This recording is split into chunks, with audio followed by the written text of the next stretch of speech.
বাংলাদেশ হেরে গেছে ৪-০ গোলে লেবাননের বিপক্ষে। এই ম্যাচের কাটাছেঁড়া করতে গেলে বাংলাদেশ দলের সমালোচনা করা ছাড়া আর কোনো উপায় নাই। আপনাদের সবাইকে আমন্ত্রণ জানাচ্ছি টাচ লাইন স্পেশালে। সঙ্গে আছে আমি রিফাত মাসুদ, সঙ্গে আছেন নাবিল খান।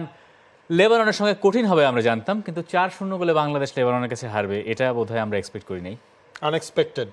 বাংলাদেশ যে ধরনের ফুটবলটা আসলে খেলতে চেয়েছিল বা যে ধরনের ফুটবল খেলার ইন্টেনশন তাদের ছিল, তার কোনো কিছু আজকে মাঠে আসলে দেখা যায়নি। বাংলাদেশ হেরেছে লেবাননের কাছে, বাংলাদেশ হেরে গেছে এক হাসান মাতুকের কাছে।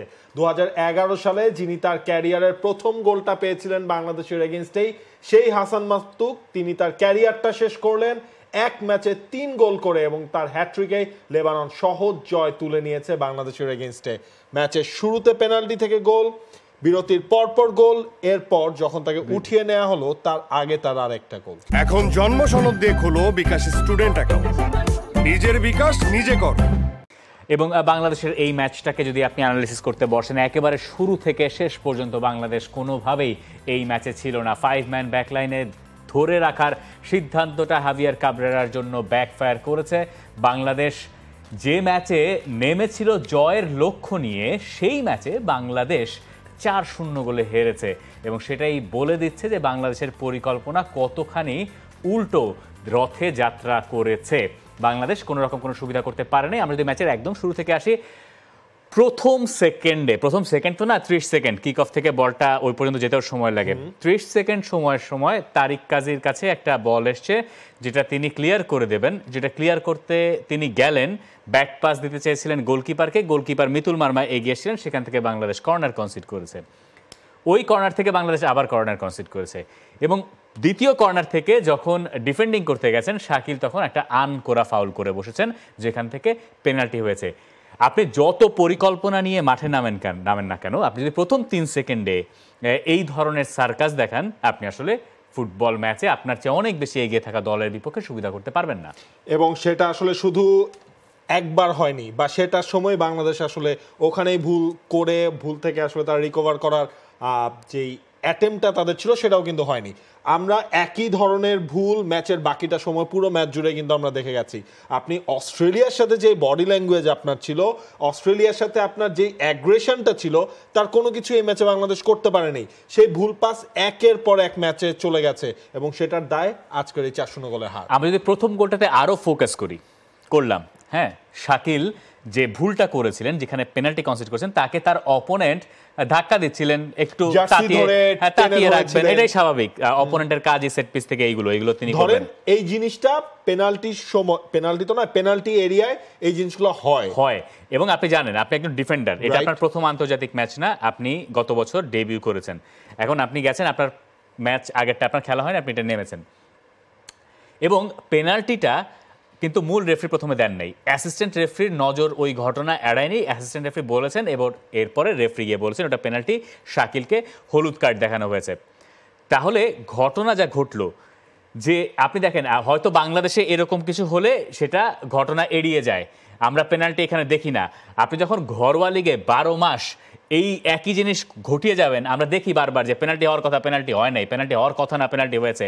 এত রকম রঙ্গ তামাশা যখন আপনি করবেন ঘরোয়া লিগে, যখন এগুলো একটার পর একটা হবে, তার প্রতিফলন তো এটাই হবে। এর বাইরে আপনি আসলে কি দেখবেন? আপনার মানে ওই ঘুরে ফিরে সেই ঘরোয়া লিগে আপনাকে ফেরত আসতে হবে। এইখানে যতক্ষণ না পর্যন্ত আপনি ওই ইন্টেন্সিটির ম্যাচ খেলাইতে পারবেন, ততক্ষণ পর্যন্ত ইন্টারন্যাশনাল ম্যাচে গেলে আপনি অনেক পরিকল্পনা করে নেমেছেন। এই লেবাননকে আপনি ভালোভাবেই আটকাতে পারতেন, আপনি যে চান্সগুলো পরে পেলেন সেখান থেকে আপনি গোল আদায় করতে পারতেন, কিন্তু আপনি তো পরিকল্পনাই ভেস্তে গেল প্রথম 3 মিনিটের ভেতরে। দেখেন, পুরো ম্যাচটা যদি আপনি খেয়াল করেন, লেবাননের এগেইনস্টে ফার্স্ট হাফে বাংলাদেশ সুযোগ ক্রিয়েট করেছে, বা একটু বাংলাদেশকে অ্যাম্বিশিয়াস মনে হয়েছিল একবারেই, যেটা আসলে রাকিব যখন রাইট উইং দিয়ে ঢুকলেন, তিনি ঢুকে যখন আসলে শটটা করলেন, সেটাও গোলকিপারের কাছে আটকে গিয়েছিল। এছাড়া ফার্স্ট হাফে কিন্তু আপনার clear cut goal post target করে বাংলাদেশ কোনো শট নিতে পারে নাই। বল পজিশনে বাংলাদেশ ছিল সমানে সমান। বাংলাদেশের ওই একটা প্ল্যানই কাজে লেগেছে যে আমরা বল পজিশন ধরে রেখে খেলবো, কিন্তু সেটা ধরতে যে বাংলাদেশ যে ব্ল্যান্ডারগুলো করলো, সেটার তো আসলে কোনো সংজ্ঞা নেই। ইনফ্যাক্ট আমার দেখা, হয়তো স্কোর লাইনের দিক থেকে আপনি বলবেন হচ্ছে কি, এটা তো বাংলাদেশের এই রাউন্ডের যে 6টা ম্যাচ হয়েছে সেটার মধ্যে হচ্ছে কি থার্ড বাজে রেজাল্ট স্কোর লাইনের দিক থেকে, কিন্তু আমি বলবো বাংলাদেশের 90 মিনিটস ফুল ম্যাচ আপনি হিসাব করলে সবচেয়ে বাজে মানে অ্যাপ্রোচ ছিল বাংলাদেশের এই ম্যাচটা। এবার আসেন সেকেন্ড গোলটায়। আমার কাছে মনে হচ্ছে বাংলাদেশ যখন ফার্স্ট হাফে শুরুতেই গোল খেয়েছে, এরপরে লেবাননও খুব একটা সুবিধা করতে পারে না, এবং লেবানন হচ্ছে এমন একটা দল, আপনি যদি তাদেরকে সুযোগ না করে দেন তাহলে হয়তো তারা অতখানি সুবিধা করতে মানে তাদেরকে খাটতে হবে, তাদেরকে কোয়ালিটি দেখাতে হবে। বাংলাদেশ সেকেন্ড গোলটা হজম করলো কখন? যখন বাংলাদেশ বিরতিতে যাবে এরকম পরিকল্পনা করছে। প্যালেস্টাইনের সাথে ম্যাচটা আপনি হিসাব করেন, একই কাজ করেছে বাংলাদেশ। ওই 40 মিনিটস পর্যন্ত একভাবে খেলে বাংলাদেশ হচ্ছে শেষ মিনিটে যে ইনজুরি টাইমের আগে যে বাংলাদেশ যখন হাভিয়ার কাবরেরা প্রস্তুতি নিচ্ছেন যে ব্রেকের সময় গিয়ে তিনি কৌশল টৌশল পাল্টাবেন, 1-0 গোলে পিছিয়ে আছি, তার মানে ম্যাচে আছি, ওই মানে বাজে সময় গোল আপনি খাইতেই পারেন, আপনি টাইমিং দেখবেন না। এবং গোলটা কিভাবে বাংলাদেশ হজম করলো, একটা বল উড়ে আসলো, তপু বর্মন গেলেন না, শাকিল ছিলেন সামনে, দেখেন সেই বলটা যে আসলে উড়ে আসলো, সেই উড়ে আসার সুযোগটাও কিন্তু বাংলাদেশ ক্রিয়েট করে দিয়েছিল, করে দিল, তাই না? এবং নিয়ার পোস্টে ভালো ফিনিশিং পরে করেছে নাম্বার 14 নাদের মাতার, এক্স্যাক্টলি নাদের মাতার একদম গোল করে বসলেন ওই সুযোগ থেকে। বাংলাদেশের বলটা ক্লিয়ার করা উচিত ছিল। এই জায়গায় আপনি একটা জিনিস খেয়াল করেন, নাদের মাতার এখানে দাঁড়িয়েছিলেন, তপু বর্মন এখানে, শাকিল ছিলেন এই জায়গাটায়, মানে মাঝখানে কিন্তু শাকিল এবং নাদের মাতার মাঝখানে একটা গ্যাপ ছিল। শাকিলের মার্ক করার কথা তার সামনে থাকা যিনি তাকে, এক্স্যাক্টলি, আর তপু বর্মনের মার্ক করার কথা নাদের মাতারকে। বল যখন উড়ে আসছে, আপনার কাছে দুইটা অপশন আছে, বল যদি উড়ে আসে হয় নাদের মাতারের সামনে গিয়ে আপনি ওই বল হেডে ক্লিয়ার করবেন, অথবা আপনি নাদের মাতারকে বল রিসিভ করার পরে আটকাবেন। তপু বর্মন আসলে শেষ পর্যন্ত কোনোটাই করতে পারেন নাই, এবং ওখান থেকে বাংলাদেশ সেকেন্ড গোলটা হজম করলো। তারপর আমরা বুঝেছিলাম যে আজকে কপালে শনি আছে। বাংলাদেশ এই ম্যাচে বল পজিশনের দিক থেকে বেশ ভালোই এগিয়েছিল। সাধারণত বাংলাদেশ এই ধরনের ম্যাচে বল পজিশনে খুব একটা সুবিধা করতে পারে না, এবং অপোনেন্টের সঙ্গে একটা বিস্তর ফারাক থাকে। কিন্তু এমন একটা ম্যাচে বাংলাদেশের বল পজিশনের দিক থেকে বাংলাদেশ অনেকটুকু এগিয়েছিল, এক্স্যাক্টলি 51% আর 49%। অথচ মানে বল পজিশন যে সবকিছু না ফুটবলের, এটা তো সবাই জানেন, কিন্তু এই স্কোর লাইনটাও আসলে বলে দিচ্ছে আজকের ম্যাচে, এক্স্যাক্টলি। এবং বাকি যে স্ট্যাটগুলো আছে সেখানে ট্যাকেল বা কর্নার এগুলোর দিক থেকে লেবানন ঢের এগিয়ে আছে। আমরা এবার সেকেন্ড হাফে যদি শুরুটা করি, যে সেকেন্ড হাফ শুরুটা হলো কিভাবে, বাংলাদেশ সেকেন্ড হাফে চিন্তা করলো যে না, তারা 5 ম্যান ব্যাকলাইন ভেঙে ফেলবে, তারা শাকিলকে পরিবর্তন করালো, তারা 4 ম্যান ব্যাকলাইনে শিফট করলো। 4 ম্যান ব্যাকলাইনে শিফট করা শাকিলের জায়গায় সেখানে জনিকে নামানো হলো মিডফিল্ডটাকে একটু স্ট্রং করার জন্য, এবং সেই জায়গাটাও দেখেন বাংলাদেশ একটা ফাউল করলো, ফাউলে বাংলাদেশ বল লুজ করলো, বল লুজ করার পর সেই জায়গায় বাংলাদেশ প্রিপেয়ার হওয়ার আগেই রাইট উইং দিয়ে লেবানন আক্রমণে যে এবং সেটাও সেকেন্ড হাফের প্রথম 5 মিনিটের ভেতরে। মানে আপনি পরীক্ষার হলে গেছেন, আপনি সব পড়াশোনা করেছেন, আপনি জানেন যে আপনার প্রথম প্রশ্নের উত্তরটা হবে সবচেয়ে কমন যে প্রশ্নটা আপনার পড়েছে, আপনি সেই জবাবটা দেওয়ার চেষ্টা করবেন, তাই তো? আপনি সব গুলিয়ে ফেলেছেন, আপনি প্রথম প্রশ্নটাতে এসেই জবাব মিলাইতে পারেন নাই, এবং 5 মিনিটের ভেতরে গোলটা হজম করে আপনার যে পরিকল্পনায় পরিবর্তন আনলেন, যা আনলেন সব কিছুকে দুমড়ে মুচড়ে আপনি ফেলে দিলেন। এই একই কাজ বাংলাদেশ করেছিল প্যালেস্টাইনের সঙ্গে যখন তারা অ্যাওয়ে ম্যাচেই, এবং বাংলাদেশ তখন যেটা করছিল যে বাংলাদেশ তাকিয়েছিল যে রেফারি বোধহয় অফসাইড দেবেন। এই যে জায়গায় জায়গায় এই যে ইন্টারন্যাশনাল ম্যাচে যে আপনাকে অপোনেন্ট কোনো দয়া দেখাবে না, খেলা যে থামবে না, ফ্রি কিক হলে সেখান থেকে খেলা যে শুরু হয়ে যাবে, এই ব্যাপারগুলোর সঙ্গে কি আমরা মানিয়ে নিতে পারলাম না? মানিয়ে নিতে আমরা নাই পারতে পারি, সেটা যদি ম্যাচের 70 মিনিটসে হয় আমি সেটা আই ক্যান আন্ডারস্ট্যান্ড, কিন্তু ম্যাচের যখন 48 মিনিট, আপনি যখন 15 মিনিট, আমি প্রিটি শিওর যে হাভিয়ার কাবরেরা বোধহয় তার দলের ওপর দিয়ে একটা ঝড়ঝাপটাই বইয়ে দিয়েছেন, ঝাড়ি টাড়ি দেওয়ার কথা, তো এইসব কিছু হজম হয়নি।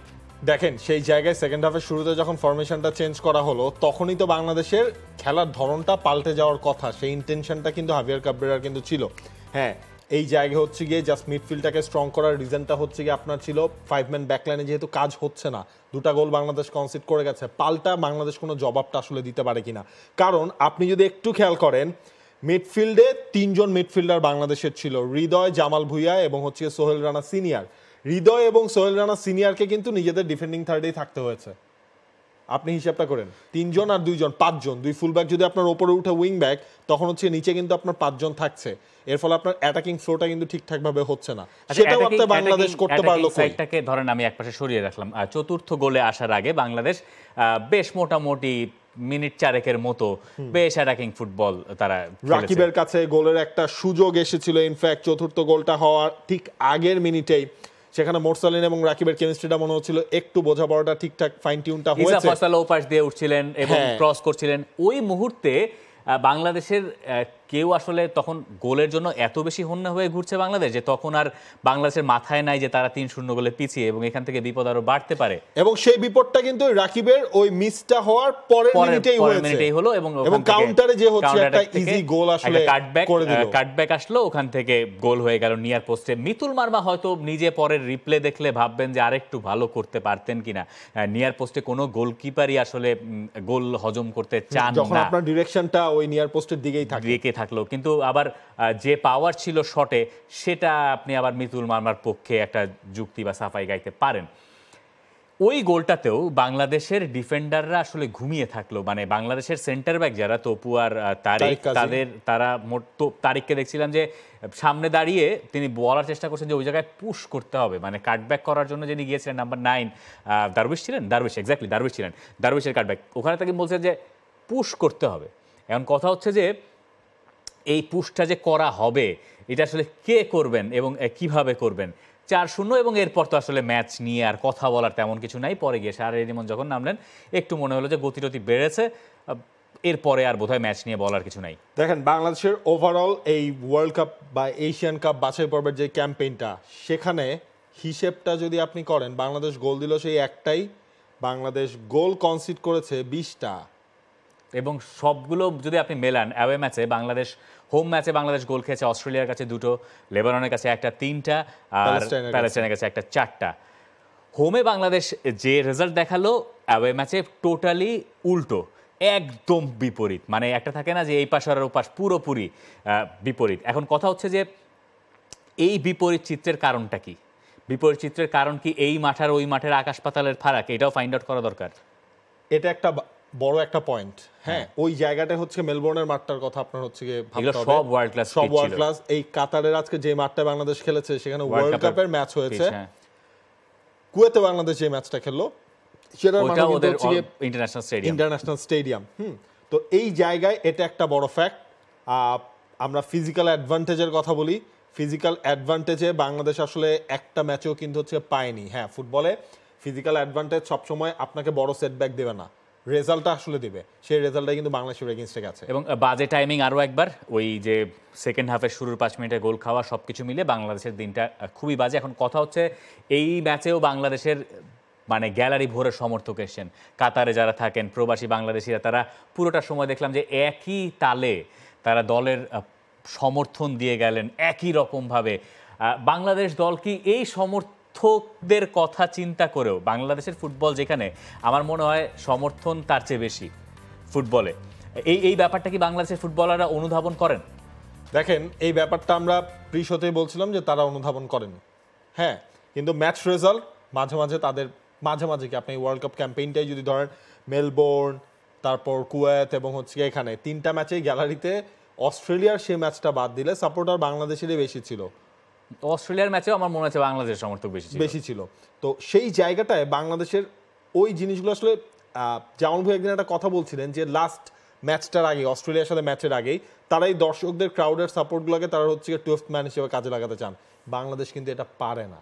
আপনি হচ্ছে গিয়ে ইন্ডিয়ার মাঠে দেখেন সাফে, সেখানে হ্যাঁ বাংলাদেশের হচ্ছে তাও কিন্তু সমর্থন কুয়েতের থেকে আসলে কম ছিল না। এরপর আপনার মালদ্বীপের সাফের কথা মনে আছে, বাংলাদেশ সাপোর্ট সবসময় পায়। এবং ক্রিকেট, ফুটবল বলা হয় না যে চাঁদেও যদি বাংলাদেশের খেলা হয় সেখানেও বাংলাদেশের সাপোর্ট পায়, কিন্তু বাংলাদেশ আসলে শেষ পর্যন্ত যেই জিনিসটা, এবং আজকের ম্যাচটা একটা বড় একটা বাস্তবতার ফারাকটা আসলে দেখিয়ে দিল লেবানন।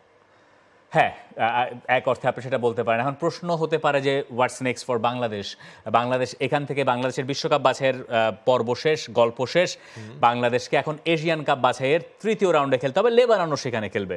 এক্স্যাক্টলি, কারণ হচ্ছে গিয়ে এশিয়ান কাপ বাছাই পর্বের 3rd রাউন্ড যেটা হচ্ছে, সেখানে এই যে গ্রুপের যে গ্রুপ আই, অর্থাৎ যে গ্রুপগুলার 3 এবং 4 যেই সব দল হয়েছে তারা সবাই এশিয়ান কাপ বাছাই পর্বের 3rd রাউন্ডটা খেলবে। এখন 3rd রাউন্ডের ফিক্সচার এখনো দেয়নি, টাইমলাইন এখনো গেস করা যাচ্ছে না, গ্রুপও এখনো নতুন করে আসলে ডিসাইড হবে কোন গ্রুপে কে কে খেলবে। বাংলাদেশের কাছে এই বছর আরো ম্যাচ রয়েছে, তবে এই বছরের এখন পর্যন্ত যে 6 মাস হলো, 6 মাসে বাংলাদেশ 4টা ম্যাচ খেললো, 4টা ম্যাচ থেকে কিন্তু বাংলাদেশ খালি হাতেই হতাশ হয়ে ফিরল। আর দক্ষিণ এশিয়ার খবর যদি কেউ জানতে চান তাহলে সেখান থেকে আফগানিস্তান বা ইন্ডিয়া দুই দলই বাংলাদেশের সঙ্গী হচ্ছে এশিয়ান কাপের বাছাই পর্বের তৃতীয় রাউন্ডে। ইন্ডিয়া অবশ্য শেষ দিনে এসে কাতারের সঙ্গে তাদের জিততে হতো, জিতলে তাদের অন্য কোনো দিকে তাকাতে হতো না। সেই কাতারের সঙ্গে তারা এগিয়েও গিয়েছিল, এরপরে তাদেরকে 2-1 গোলে হারতে হয়েছে, তাও আবার কাতারের মাঠে গিয়ে। এবং অন্যদিকে আফগানিস্তান ইন্ডিয়া এই দুটা দলেই বাংলাদেশের সাথে গেলবার কিন্তু সেকেন্ড রাউন্ডেই ছিল, অর্থাৎ সাফের এই দলগুলো, যদিও আফগানিস্তান এখন সাফে আসলে অন্যদিকে তারা খেলছে, আসিয়ান জোনটায় তারা খেলছে।